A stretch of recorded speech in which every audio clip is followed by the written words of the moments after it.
Topic है Jerome Brunner's discovery learning theory. Learning को 3 चीजें इन्फ्लुएंस करती है। पहला बिहेवियर, जिसको हमने ऑलरेडी डिस्कस कर लिया है। दूसरा है कॉग्निटिव, जो हमारे कॉग्निशन, हमारे संज्ञान से रिलेटेड है, हमारी मेंटल एबिलिटी से रिलेटेड है, जिसको आज हम डिस्कस करेंगे। और तीसरा है सोशल, हमारा समाज, हमारी सोसाइटी कैसे हमारी लर्निंग को इन्फ्लुएंस करती है, डिस्कस करेंगे लेटर जब हमारी दोनों कॉग्निटिव थियरीज कवर हो जाएंगी। और अगर किसी को बिहेवियरिस्ट थियरी, कॉग्निटिव थियरी और सोशल थियरीज तीनों ही साथ में एक कॉम्पैक्ट फॉर्म में चाहिए तो वो वीडियो भी हमारे चैनल पर अवेलेबल है। उसका टाइटल है learning and teaching practice set 3, जिसका लिंक मैं आई बटन पर शेयर कर रही हूँ सो दैट आप उसे इजीली एक्सेस कर सको। सो इस वीडियो को स्टार्ट टू एंड तक ध्यान से देखिए। अगर आप सभी को ये वीडियो पसंद आता है तो एंड में लाइक और शेयर जरूर करें। एंड इफ अगर आप हमारे इस चैनल पर न्यू हो तो हमारे साथ जुड़ने के लिए हमारे इस चैनल को सब्सक्राइब जरूर कर ले।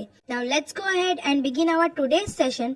First we will gather some information about our theorist Jerome Bruner. Who is Jerome Bruner? Jerome Bruner कौन थे? Jerome Seymour Bruner was an American psychologist. Jerome Bruner का पूरा नाम है Jerome Seymour Bruner, जो कि एक अमेरिकन साइकोलॉजिस्ट है। जेरोम ब्रूनर की जो थियरीज है, जेरोम ब्रूनर के जो वर्क है, वो बहुत हद तक पियाजे से इन्फ्लुएंस्ड है। जैसे पियाजे जो कंस्ट्रक्टिविज्म पे बिलीव करता है, उनके अकॉर्डिंगली बच्चा जो है वो नॉलेज जो है, वो जो लर्निंग है वो कंस्ट्रक्ट करके सीखना चाहिए। सेम वे जेरोम ब्रूनर भी बिलीव करते हैं कि डिस्कवरी लर्निंग भी कंस्ट्रक्टिविस्ट थियरी के जैसे ही है, क्योंकि डिस्कवरी लर्निंग की थियरी इस बात को एनकरेज करती है कि एक लर्नर इफेक्टिवली तभी सीखेगा जब उसे उसकी लर्निंग प्रोसेस में एक्टिवली पार्टिसिपेट करने का मौका दिया जाएगा। इसीलिए इस थियरी को कंस्ट्रक्टिविस्ट अप्रोच भी कहा जाता है। According to Bruner, learning is not passive but an active process of discovery influenced by prior knowledge and ability of the learner. Bruner के अकॉर्डिंगली जो लर्निंग का प्रोसेस है वो पैसिव प्रोसेस नहीं है, क्योंकि इसमें एक्टिवली बच्चे को पार्टिसिपेट करने की ज़रूरत पड़ती है। डिस्कवरी मतलब कुछ चीज़ खोजना, ठीक है। तो जो नॉलेज हमारे पास प्रायरली ऑलरेडी अवेलेबल होता है, उस नॉलेज की मदद से हम न्यू नॉलेज को एक्वायर करने की कोशिश करते हैं। ये लर्नर की एबिलिटी होती है। इसीलिए ब्रूनर कहते हैं कि जो लर्निंग है वो पैसिव प्रोसेस नहीं है बल्कि एक एक्टिव प्रोसेस है। The concept of discovery learning implies that students construct their own knowledge for themselves, also known as constructivist approach. जो डिस्कवरी लर्निंग का कंसेप्ट है उसका ये कहना है, according to this learning concept, that जो स्टूडेंट्स है वो अपनी जो नॉलेज है वो खुद कंस्ट्रक्ट करके सीखते हैं। इसी वजह से इस अप्रोच को कंस्ट्रक्टिविस्ट अप्रोच भी कहा जाता है। जब बच्चा अपनी नॉलेज, अपना ज्ञान खुद कंस्ट्रक्ट करके सीखेगा, उसकी लर्निंग तभी इफेक्टिव हो पाएगी इस थियोरी के अकॉर्डिंगली। ब्रूनर ने अपनी इस थियोरी को अच्छी तरीके से समझाने के लिए लोगों को 3 मोड्स ऑफ रिप्रेजेंटेशन का इस्तेमाल किया। हमारा पहला मोड ऑफ रिप्रेजेंटेशन है इनएक्टिव स्टेज। इनएक्टिव स्टेज को इनएक्टिव रिप्रेजेंटेशन भी कहा जाता है। ये स्टार्ट होता है बच्चे के जन्म से लेकर 3 साल तक। इस स्टेज में बच्चा फिजिकल एक्शंस को करते हुए चीजों को सीखता है।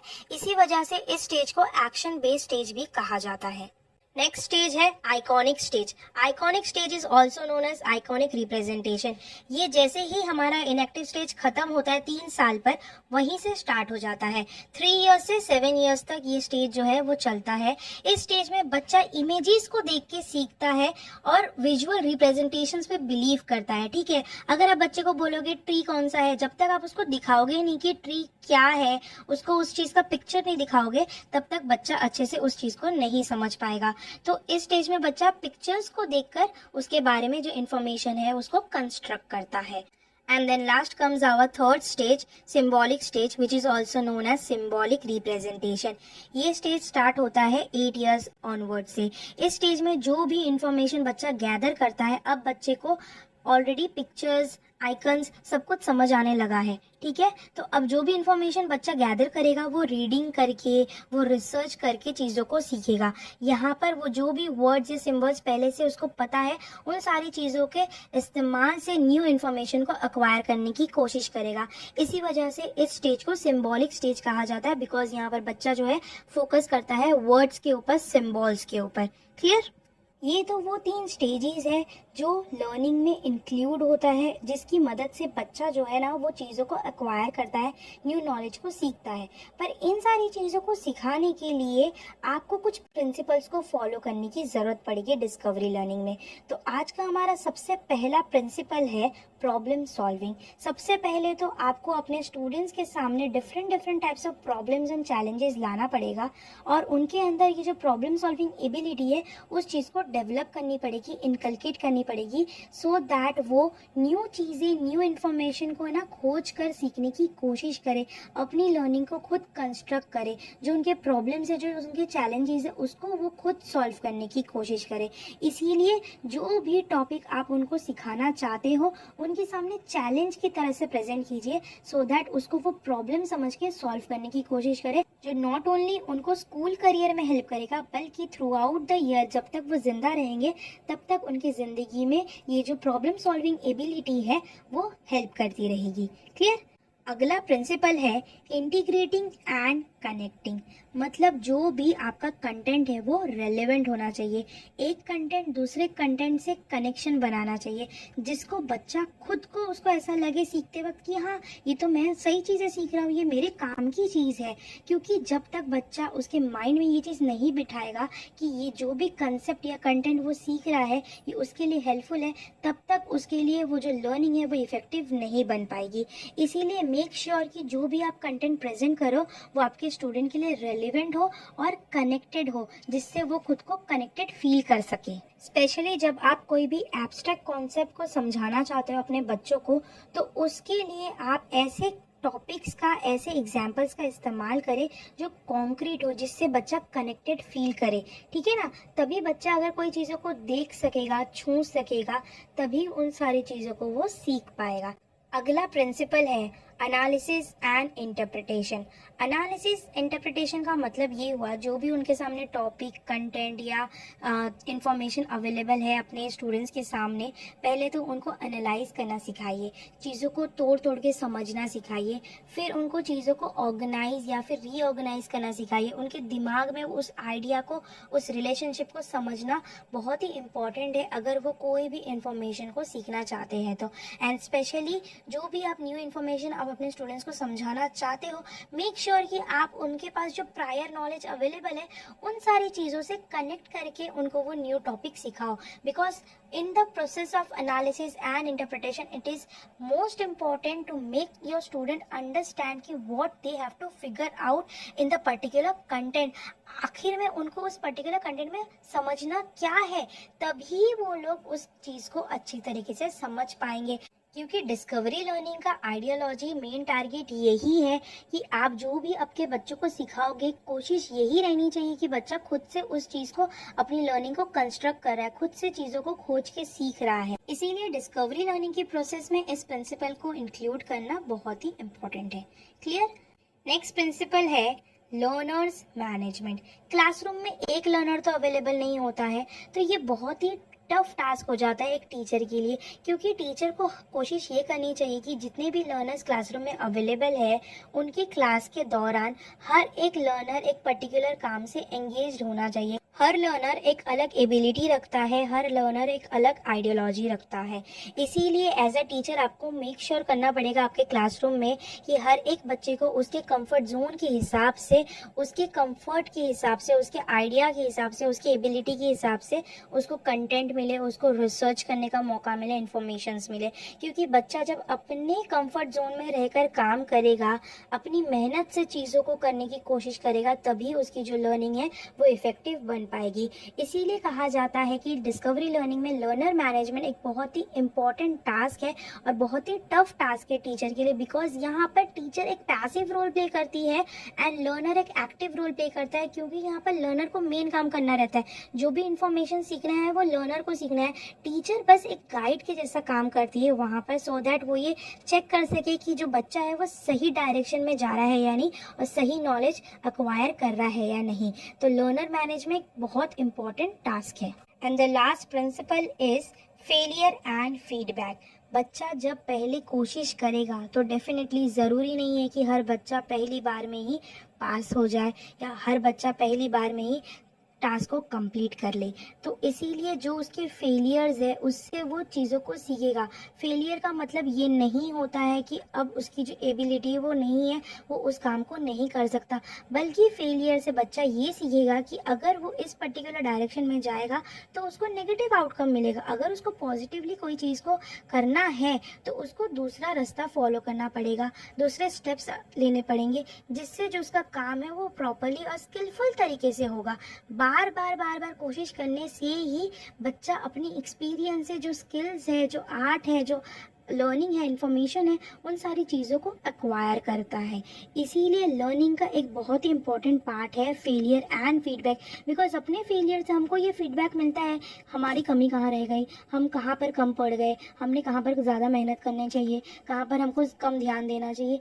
इन सारी चीज़ों से हम अपनी लर्निंग को इफ़ेक्टिव बना पाएंगे अगर हम खुद के फेलियर्स को, अगर हम खुद के जो वीकनेसेस है उन सारी चीज़ों को आइडेंटिफाई करेंगे। अगर आप चाहते हो कि आपकी जो लर्निंग है वो इफेक्टिव बने तो आपको इन प्रिंसिपल्स को फॉलो करने की ज़रूरत है during your discovery learning process. Bruner का मानना है कि जो बच्चा है वो कोई भी नॉलेज को एक ही साथ में कंस्ट्रक्ट नहीं कर सकता है।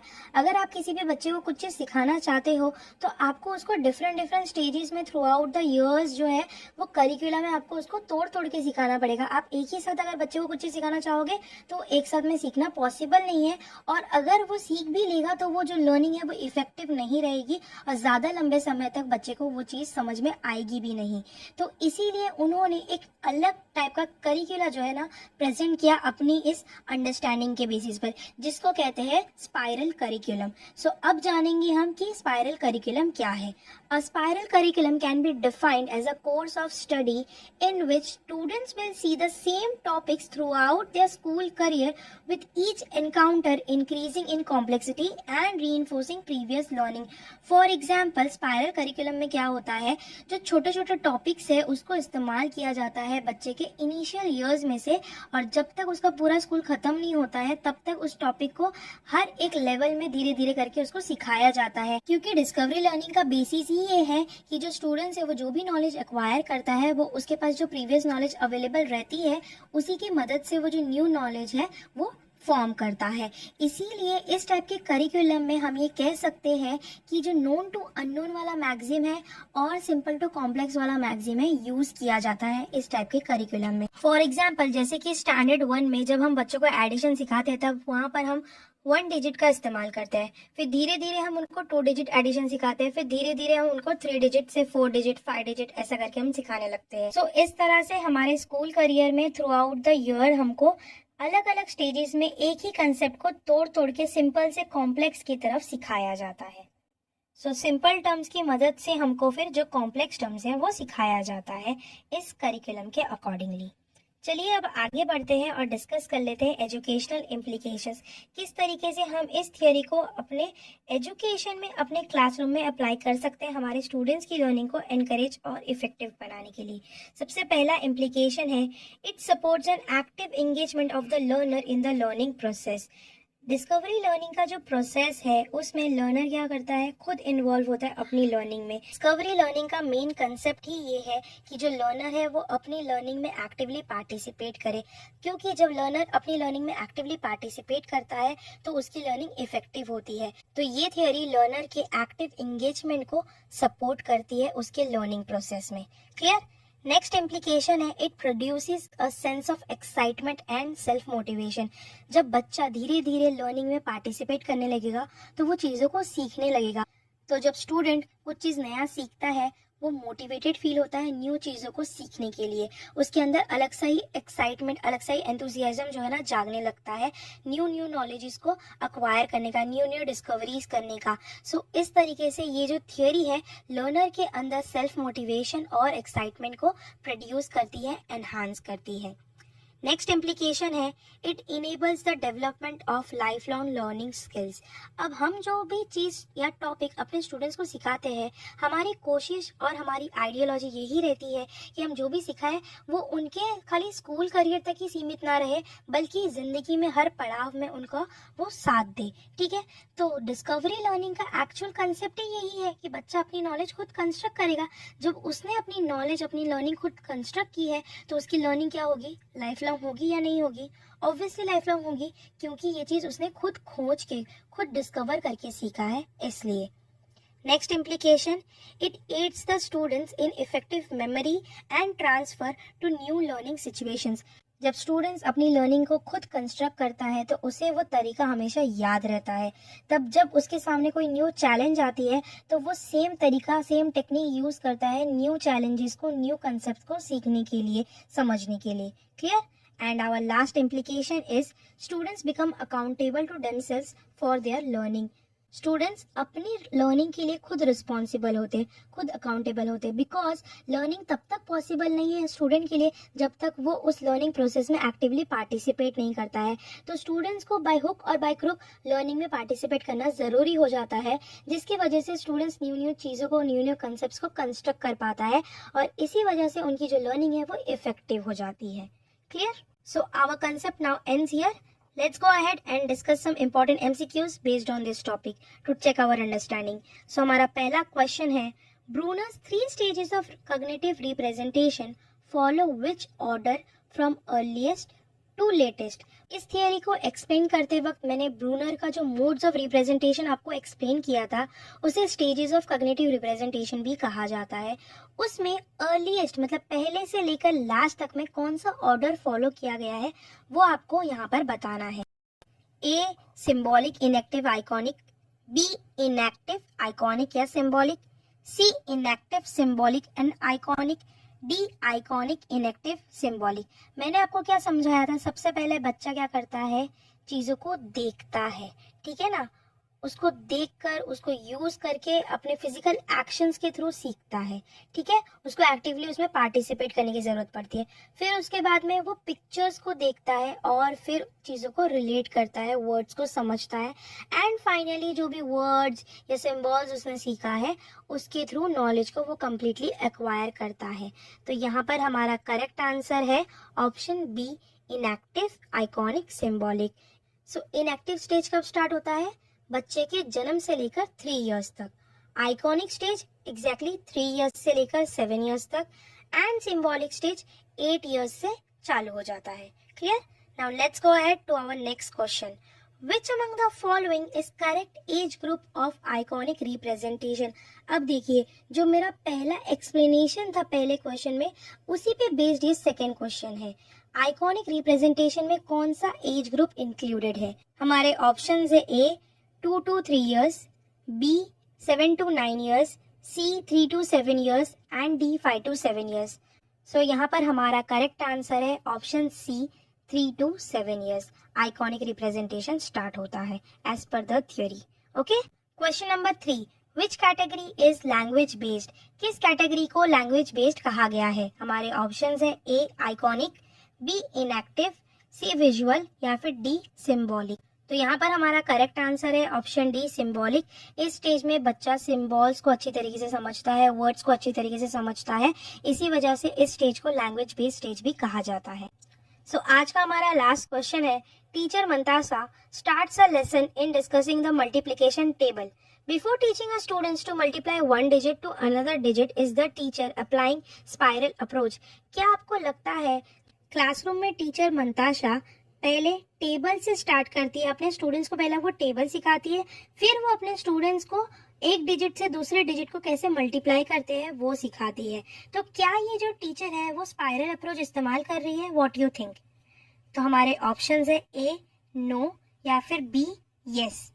Obviously she is using spiral approach because सबसे पहले वो एक डिजिट को दूसरे डिजिट से कैसे मल्टीप्लाई करना है, जब बच्चों को मल्टीप्लिकेशन आएगा ही नहीं, टेबल्स ही नहीं आएगा, तो वो कैसे करेंगे, वो कंसेप्ट को कैसे सीखेंगे कि अगर हम 2 को 4 टाइम्स प्लस करेंगे तो हमको क्या मिलेगा। सो उसको हम लोग शॉर्टकट में किस तरीके से कर सकते हैं। तो इस तरीके से चीज़ों को समझाने के लिए टीचर क्या करती है, सबसे पहले अपने स्टूडेंट्स को टेबल्स याद करवाती है।